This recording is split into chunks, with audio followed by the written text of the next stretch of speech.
कुछ देर के बाद विचार फिर बदले, आधा राज्य ले लिया। आने वाले कल में राजा के जो पुत्र होंगे, राजकुमार होंगे, अगर उन्होंने ये दावा कर दिया हमारा राज्य था, ऐसे कह करके पिताजी से ले लिया और उन्होंने आक्रमण कर दिया, मैं तो लड़ना भी नहीं जानता, फिर क्या होगा। विचार बना कि मैं राजा से पूरा राज्य मांग लूँ, पूरा राज्य, किसी का डर भय चिंता रहेंगी नहीं, मैं आनंद से रहूँगा। ऐसा उसने सोच लिया। मैं चलूँ और राजा से कहूँ अपना राज्य मुझे दे दो। राजा क्षत्रिय है, क्षत्रिय अपने वचन का पालन करते हैं, और जब मैं कहूँगा राजा को देना पड़ेगा, दे देगा, फिर मैं आनंद से रहूँगा। यहां तक पहुंचा वह है। अब उसके बाद मन ने फिर करवट ली। एक शर्म महसूस हुई कि राजा ने तो मुझे मौका दिया और मैं कहूं तो अपना राज्य दे दे, राजा क्या सोचेगा। ऐसा बेईमान आदमी है, ऐसा आदमी है ये। कहां तो 2 माशे लेने चला था, राज्य मांग रहा है। ठीक नहीं रहेगा। आधा राज्य ठीक है, उसी में गुजारा कर लेंगे। फिर लगा कि नहीं, राज्य मांगना बेईमानी होगा, बस धन मांग लो। फिर आ गया उस बात के ऊपर, 2 मन सोना मांग लो मैं। फिर वो सोचता रहा, लगा नहीं इतना ज्यादा सोना, और अंत में वो वहां आ गया जहां से वो चला था। 2 माशे राजा दान देता। मैं को महाराज जो आप दान देते हो ना, मैं तो इसी के लिए आया था और यही मुझे दे दो, तेरा पेट भर जाएगा, क्या हो जाएगा। और सोचने लगा वह, विचार करने लगा, अपने कमाए बिना दुनिया में किसी का काम चला है। ऐसे मांग मांग करके 2 माशे से क्या होगा, फिर कल चाहिएगा। मुझे तो अपना ही कमाना पड़ेगा, अपनी मेहनत करनी पड़ेगी। और विचार करने लगा, अपने मेहनत से मैं कितना कमा पाऊंगा। और बंधुओं, वो वहां पहुंच गया जो लोग धन नहीं रखते हैं, और वो लोग भी तो सुखी रहते हैं, उनके भी तो काम होते हैं, वो संत हैं, वो महात्मा हैं, वो भी तो अपने जीवन का निर्वाह करते हैं। क्यों ना मैं संत हो जाऊं। मैं कहाँ मोह माया में जा करके फंस गया, कहाँ मैंने घर बसाने की सोच ली। अगर मैं वो नहीं सोचता तो यह दिन क्यों आता, क्यों ये स्थिति आती। मैं संत हो जाऊं, सब मोह माया का परित्याग कर दूं, छोड़ दूं। अभी वो और सोच रहा था एक संत के जीवन के बारे में, संत के त्याग के बारे में। उसका तो चिंतन बढ़ता चला गया और वो तो ध्यान में उतरना शुरू हो गया और ध्यान की अवस्था में चला आया। इस चिंतन में ऐसा सोचते सोचते बंधुओं उसे आत्मज्ञान प्राप्त हुआ, जहां उसने ये जाना कि दुखों का कारण परिग्रह है, दुखों का कारण लोभ है, दुखों का कारण ये आशा और तृष्णा है, इससे मैं दुखी हूं। वहां भी मैंने यही सोचा था मैं राजपुरोहित बनूंगा, यहां भी मैं यही सोच रहा हूं, इसका त्याग कर दूं तो फिर मैं धन्य हो जाऊं।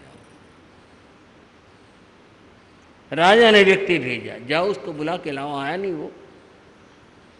कपिल को कहा महाराज बुला रहे। कपिल आया, नमस्कार किया, खड़ा हो गया। हाँ युवक, तुमने सोच लिया? हाँ महाराज सोच लिया। बोलो क्या चाहिए? बोले कुछ नहीं चाहिए। क्या मतलब? बोले नहीं कुछ नहीं चाहिए, मेरी कोई इच्छा नहीं है। क्यों, कुछ डर लगा हमारे से, कोई बात हो गई क्या? बोले नहीं महाराज, तृष्णा मिट गई। क्या मिट गई भाइयों? तृष्णा। अब कुछ नहीं चाहिए। कल मैंने कहा था, चाह गई चिंता मिटी, मनवा बेपरवाह। जिसको कुछ नहीं चाहिए वो ही शहंशाह। जब तक मन में तृष्णा है तभी तक चिंताएं हैं, आशाएं हैं, ये छोड़ दे। जिसको कुछ नहीं चाहिए वही शहंशाह, वो तो स्वयं सम्राट हो जाता है। महाराज मुझे कुछ नहीं चाहिए।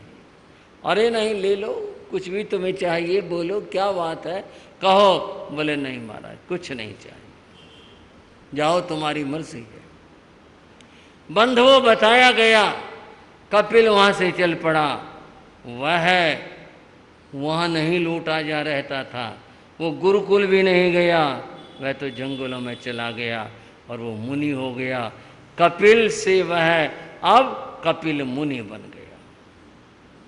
कपिल मुनि ने साधना की, प्रभुत साधना की, और साधना करते हुए उसके कर्मों के निर्जरा हुई, उसकी आत्मा पावन पवित्र बनी।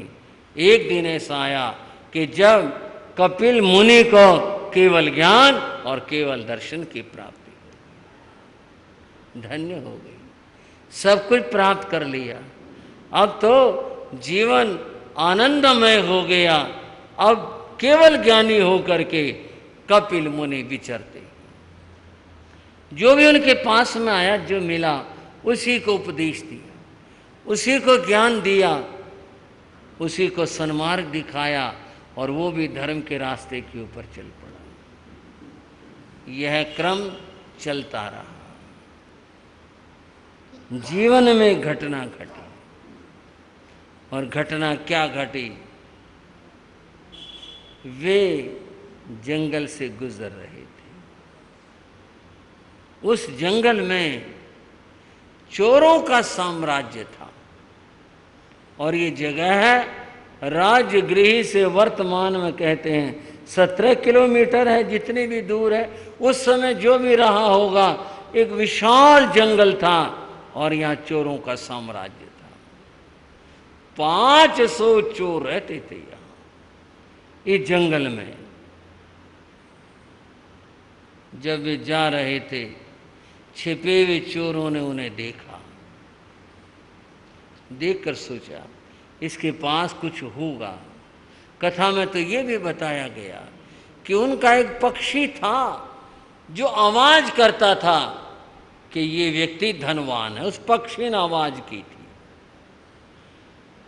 तो उन्होंने कहा कि इसके पास धन है। लेकिन वो तो संत थे, संत के पास धन कहाँ होता है। चोर निकल आए, उन्हें घेर लिया और कहा जो कुछ तुम्हारे पास है वो मुझे दे दो। कपिल मुनि ने कहा मैं भी यही चाहता हूं, जो मेरे पास है वो मैं तुम्हें दे दूं, मैं भी यही चाहता हूं, लाओ निकालो। तब कपिल मुनि ने उन चोरों को उपदेश दिया। हाँ जी भाइयों, चोरों को उपदेश दिया, और उपदेश उनका इस रूप में था, सवं ग्रंथं कलहं च विपजहे तहाँ विहं भिक्खो सव्येषु काम जायसु पासमाणो न लिप्पई। उन्होंने सुखी होने का रास्ता त्याग बताया, तृष्णा को छोड़ना बताया, और कहा सुखी होना है तो इस रास्ते पर चलो। और कहा कपिल मुनि ने जहां लाहो तहां लोहो, लाहा लोहा सवड है। उन्होंने कहा जितना जितना लाभ होता है, क्या होता है, श्राव को समझ रहे हो ना बात को, तत्व को, जितना लाभ होता है उतना उतना व्यक्ति का लोभ बढ़ जाता है। अद्भुत सत्य है, परम सत्य। सोच करके देखो, किसी भी चीज का जरा लाभ हो जाए, आदमी को उस लाभ का सुख नहीं होता, बल्कि और ज्यादा क्यों नहीं मिला, ये दुख और बढ़ जाता है। ये लाभ लोभ की वृद्धि करता है, और जितना जितना चित्त में लोभ होता है उतना उतना जीवन दुखी होता है। उन्होंने ये उपदेश दिया।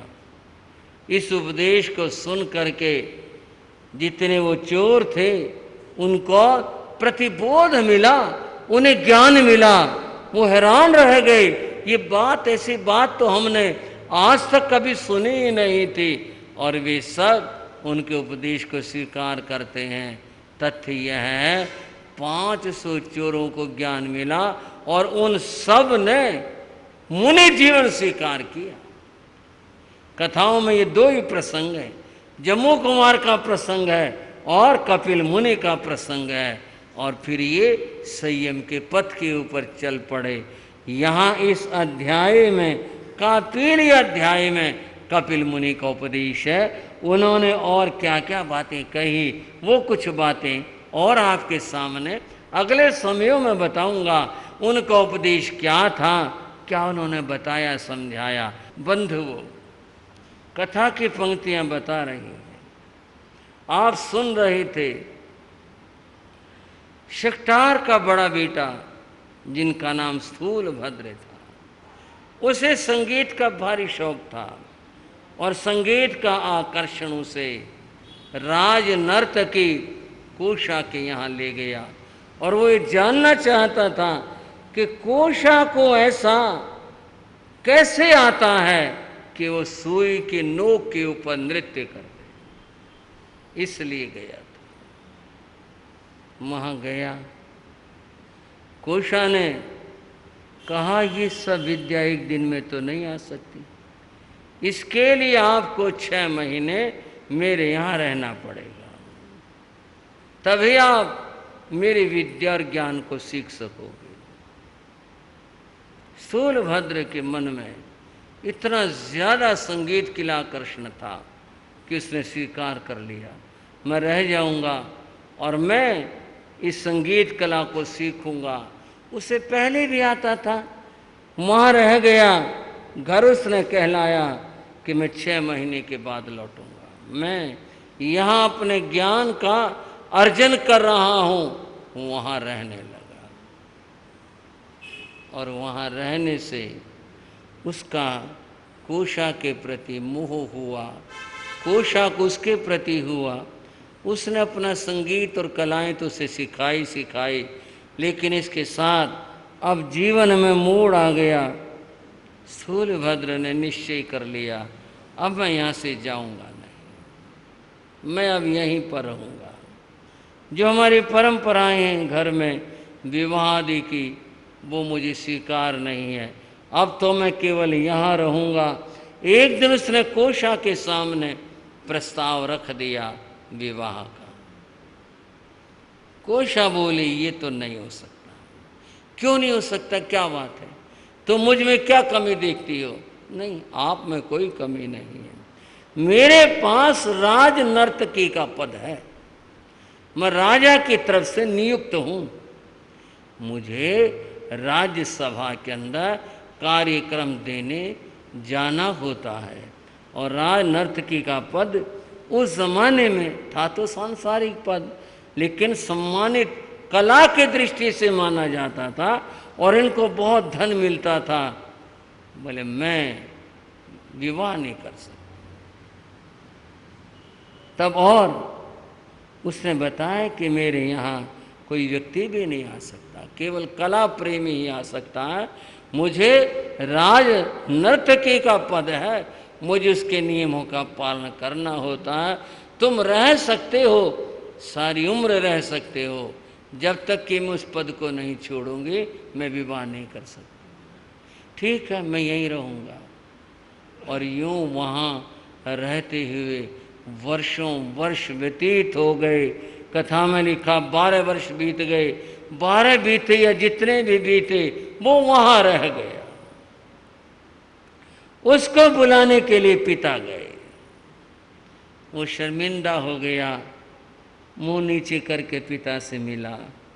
पिता ने कहा बेटे घर लौट चलो, तुमने घर चलाना है, तुम एक मंत्री के बेटे हो। वो चुप रहा, नहीं आया।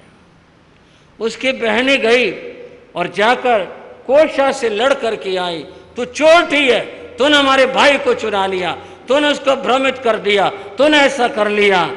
वो बोली मैं एक नारी हूँ, जो मैंने ठीक समझा वो सही है, और अगर तुम भी सोच करके देखो, तुम भी किसी जीवन साथी का चुनाव करोगी, मैंने ऐसा ही चुनाव किया है, तुम मुझे चोर नहीं कह सकती। वो भी कह करके लौट आई। मित्रगण भी गए बुलाने के लिए, पर मोह का बंधन इतना प्रबल बंधन है, व्यक्ति छूट नहीं पाता। मैंने कहीं पढ़ा, जोधपुर के युवराज थे, राजा के छोटे भाई, उनका विवाह लाल दे नाम की लड़की से हुआ था। लड़की का नाम लाल दे था। विवाह हुआ, जो भी संसार, युवराज को लाल दे में इतना मोह हो गया, इतना मोह हो गया, वो अपने राज्य के पद की परवाह नहीं करते। बड़े भाई ने कहा, तो युवराज है, तू अपना समय का ध्यान रख, अपनी ड्यूटी का ध्यान रख। पर उसकी समझ नहीं आई। वह तो महलों में ही रहता, खोया रहता, मित्र साथी सब छूट गए उसके, इतना मोह में फंस गया।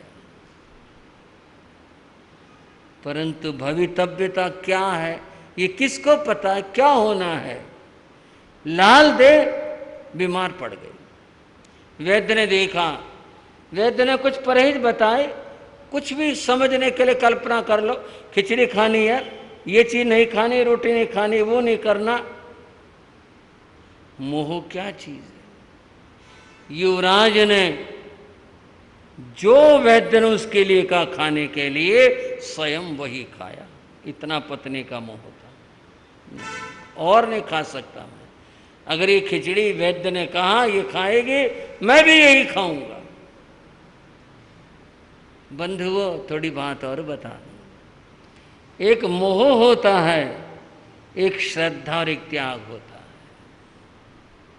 मैं एक बार श्रद्धेय श्री फूलचंद जी महाराज पुप भिक्षु से मिला क्या, दर्शन किए, बड़े थे वो। उनके शिष्य थे सुमित भिक्षु।